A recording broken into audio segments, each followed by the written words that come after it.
Hey, and welcome to Razzball Radio for Friday, July 25th on the Fantasy Sports Network. Now, big news yesterday. Apparently, the Colorado Rockies offered the Baltimore Orioles Jorge De La Rosa for Kevin Gossman. On this side of the fence, we're going to make a better offer to Rudy Gamble, and you know what? We did, and he accepted. He joins us today, the brains behind the operation at Razzball, at Rudy Gamble on Twitter. Welcome, sir, to Razzball Radio on the Fantasy Sports Network. Thank you for having me. I don't. Are you disparaging Jorge De La Rosa? No, He but has 11 hits, doesn't he? yeah. He also has a 4.19 ERA and a whip at almost 1.3, and they're trying to get Kevin Gossman out of Baltimore. So that seems to me like a bad offer. No, I could see, and I feel like Kevin Gossman might. It's just cruel to take to trade an arm to Colorado. I know. That should be like the threat. They should be like, Kevin, we're thinking about it. Like just to spur him on. Maybe that's what we're Just like I would motivate every hitter, like, San Diego's asking about you. San Diego well could said. certainly use someone at your position. You could just say that. You don't even, it doesn't matter, the hitter. Just a threat. I think you'd be an upgrade for San Diego There you at go. whatever position you play, hypothetical hitter. All right, so listen, we're actually going to break down some of the tools today. We're going to go through some of the stuff, but first thing I want to do is say congratulations on the two babies that you had, the twins. I'm really excited that you named one Nick, but I'm not sure why you named the second one T-Hole. Was there something behind that? What's the logic there, buddy? Well, we went with two girls, and I mean, obviously Nick is such a classic girl name. T-Hole was a little bit peculiar. But we really resent having twins.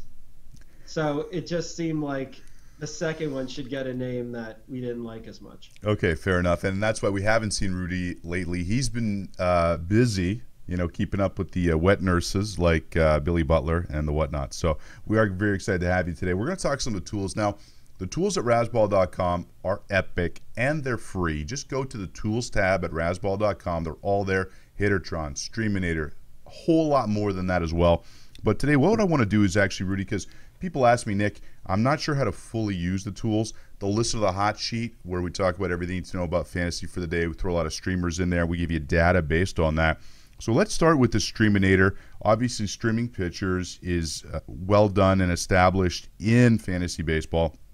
And, of course, when you actually look up Streaminator, it gives you that day, and then it gives you, well, obviously gives you the player name, team, opponent, date, etc., game time start, which is valuable information. But then the first kind of main column is the dollar value. And that dollar value, correct me if I'm wrong, Rudy, is based on if we were drafting for one day or having a one-day auction, what that guy's worth out of a $260 budget, correct? Exactly. So the way it's calculated, I just take that start, multiply it by like 30, and then look at what that would compare to for a full season. Okay, good So that's stuff. why, it's so it's going to vacillate pretty high per pitchers depending on that matchup. Don't drop big words here. Yeah, vacillate. Now, also in there is the percentage of the chance that they'll get a quality start or a win. So if you're chasing certain pitching categories, it's a great tool. And also the last column gives you the ownership. So that's where I get my stream info when we talk Streaminator at the Razzball hot sheet. So that's a pretty basic tool. Let's go now a little bit into the Hittertron. And the Hittertron is a bit more interesting because people don't typically, or they're not as accustomed to streaming hitters. And I mean, you want to fill those stat categories. You want to make them fat. Not only does it give you the values for streaming hitters that day, but you can also go as far as the next 7 days. So, for example, when Tulowitzki got injured, he sat in the DL for 15 days. Rutledge looks like the obvious pick, but a lot of people said, Nick, I think I want Stephen Drew ahead of Josh Rutledge. But what I did, I plugged it in to the next 7 days. Rutledge was a plus $2 play. Stephen Drew was a minus $4 play. So even though on the outside looking in, it looks like Drew might be a better get, Josh Rutledge, the replacement, was actually the better guy to have there. So for hitters, I tend to go with I'm a day-to-day player on the hitters, so I stream a lot in my games, particularly the RCL. The week is tough because playing time becomes such a tough variable to estimate.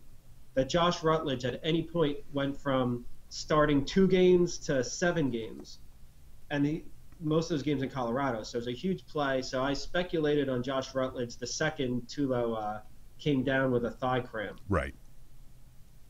Yeah. Thigh cramp. Thigh cramp. 15 days for a thigh cramp. No, listen, the trainer, Keith Thugger, also said that there's a chance he might miss more than that. So Rutledge, definitely good play. Off to a pretty good start. He's sitting in the two hole there. So he's a guy you want to go get. Okay, we are going to go and talk a lot more of these tools the rest of today's show. But real quick, we are coming through. We're doing the Razzball because we are transitioning into football mode right now. But, of course, we want to make sure we still get you your great baseball data. We are doing, of course, 32 fantasy drafts, 32 straight days, 32 NFL cities. We are driving by Austin on our way to Houston. We are at the Texans Grill in Houston on August the 11th at 7 p.m. If you want to get on the guest list, email me, nick@razzball.com. What are the chances I can drag you away from the Twins for a few hours and come hang out with us in Houston? It's going to be 0% because I've got a family coming in town to see the Twins. Well, you can bring them. Bring the Twins too. Why not? First road trip. Yeah. Houston in August. Yeah, it's a tough one it's a tough sell. But why? The Astros may be in town. We can go to a sports bar. Babies love sports bars. What baby doesn't like sports bars?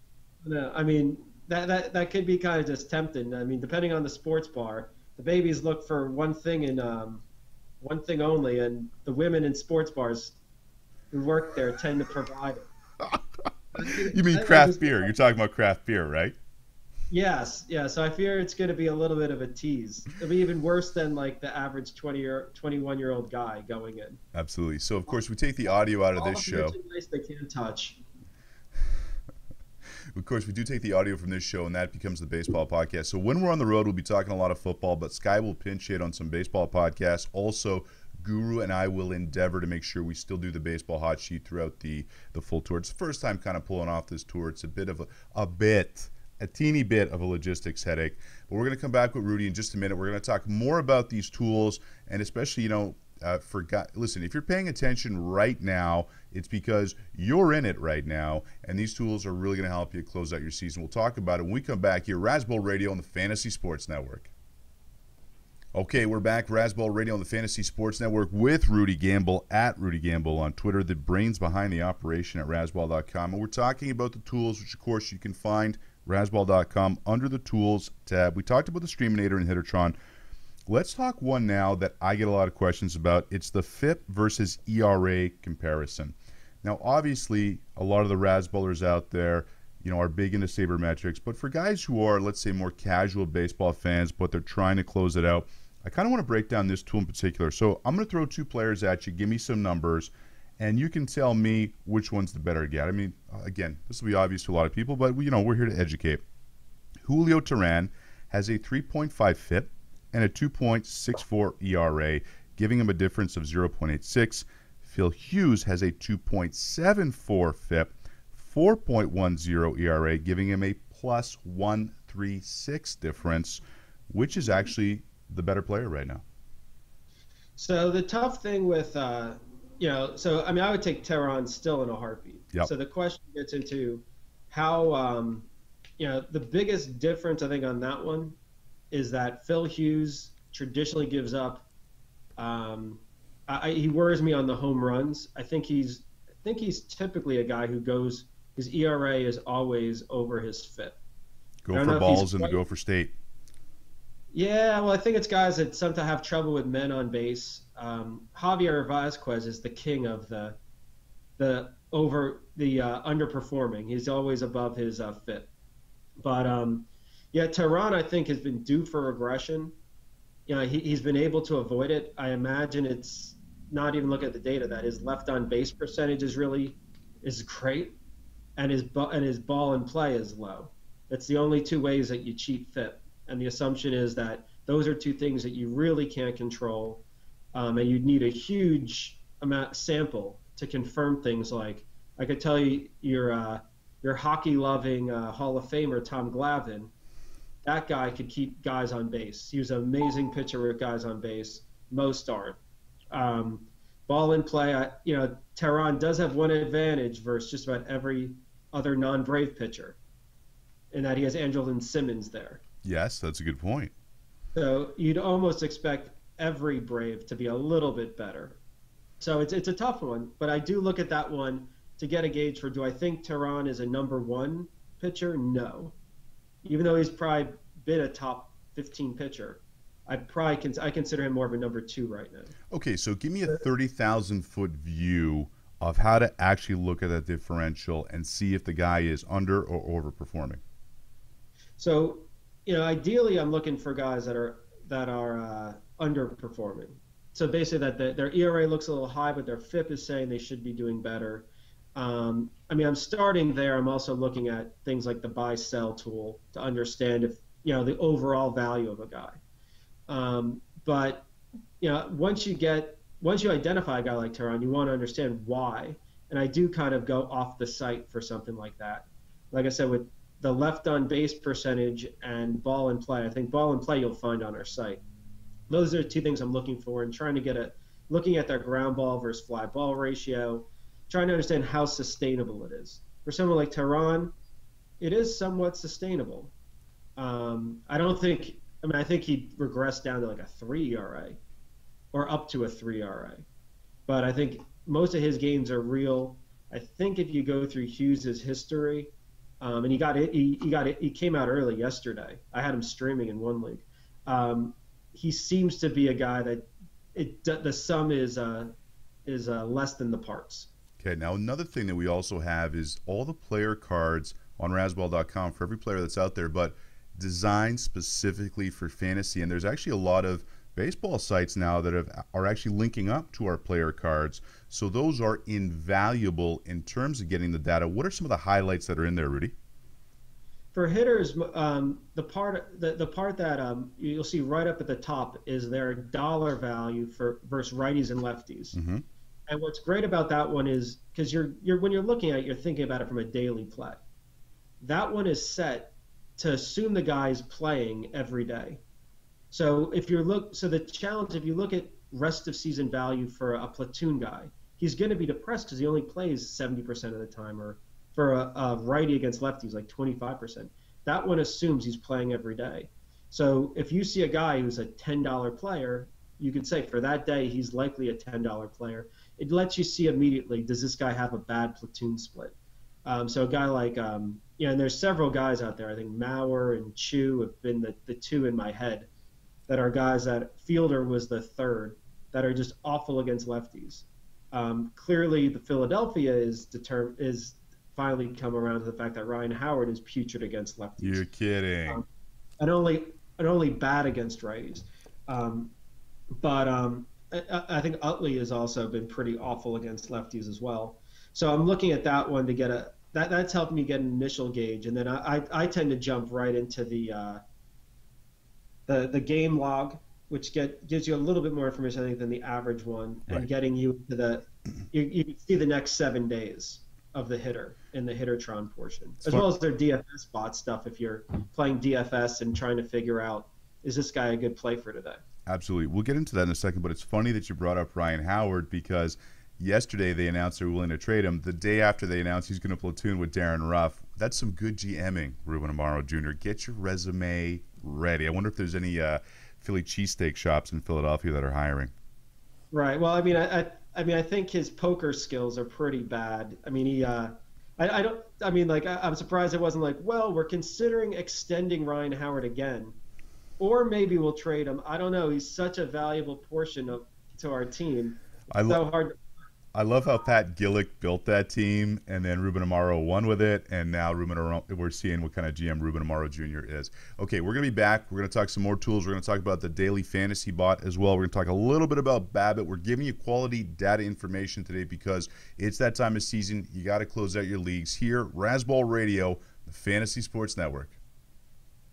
Welcome back to Razzball Radio on the Fantasy Sports Network, joined by Rudy Gamble, the brains behind the operation. Okay, we're going to get into the daily fantasy bot in a second, but first, I want to talk about BABIP versus average. Again, another tool you can find under the Tools tab. Is it pronounced BABIP? I've always just called it BABIP, but I've never talked with people on it. BABIP. Is that what the kids are saying? That's what everyone's saying, Rudy. BABIP? We got to pull you out of the basement that you're working out of the dungeon and kind of, get you in touch with real people. Okay, let's use Stephen Vaught as an example here. Obviously, he's been a very nice fantasy player this year, has catcher eligibility, but mostly playing in the outfield. He is a 375 BABIP and a 357 average. So the difference is 0.071. What does that mean in layman's terms? Well, the key is, what you're looking at, and I think that what that tool does that others don't, is basically says if this guy has the expected ball in play average, or BABIP, as you say, what is his real average? So Vogt or Vaught. I think it's Vaught, but I like Vogt. I like Vogt too. Yeah, it's kind of Madonna would. So I think with him, basically, you see guys at 370 BABIP, you know that they're kind of hitting their average. They're getting lucky. The only guys that could support a 370, sustain it, are line drive hitters. Like an Ichiro was able to do it. Even like I think a Jeter, that kind of swing where there's certain swings that just generate kind of bloop hits between infield and outfield are great speed. A guy like Vogt's going to be a 300 guy, BABIP. And then the way to think about it, if the ball's in play are at 300 and he's going to strike out some, that's why most guys aren't hitting above 300. So a guy like Vogt, depending on the matchup, maybe you go with him. I'm not a big fan or a believer of the hot bat for average. Okay. But everything equal, I'll run with it and I'll just pretend it's like a crap stable. There you go. You got to factor in the luck somehow. Okay, the DFS spot, this is where we take the daily fantasy. Of course, you can play with us at DraftKings.com every day. Enter promo code Razzball to get a first-time deposit, dollar-for-dollar match, and an entry to play with the Razzball crew. So what we do here, and this is where I take a lot of the information when I'm looking at value for the hot sheet every morning for you guys so that you're aware of what's going on. If you want to get the hot sheet every day, you can go to razzballradio.com. Right there it says enter your email if you want it shipped to you. We get it out to you by noon Eastern every day to help you out with your daily fantasy plays. So when it comes to daily fantasy, how this is rigged, the key thing you want is the second to last category, and that's the differential between what Rudy and the silicon chips inside all the bots are projecting his value to be, that player's value to be, versus what their cost is at DraftKings. So today, for example, I don't have it in front of me. Who the heck was it? Oh my gosh, I'm spacing here. But there was a pitcher who was a $3,200 difference. So if he cost, let's just say for argument's sake, $10,000 on DraftKings, we're projecting he's actually going to give you $13,200 difference. So it'll give you way more value. You can also see who's overvalued. Am I explaining that well, Rudy?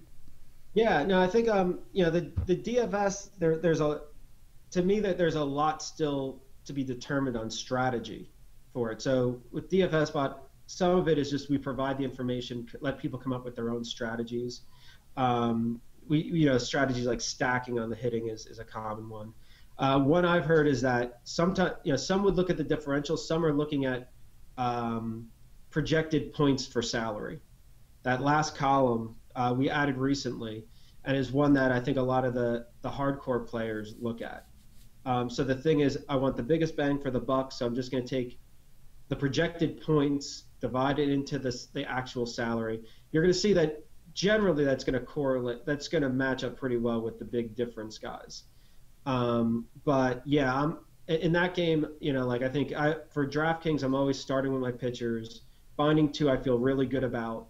Trying to go as cheap as possible, but as we know, it's hard to go beyond they say the top 50% of pitchers. Right.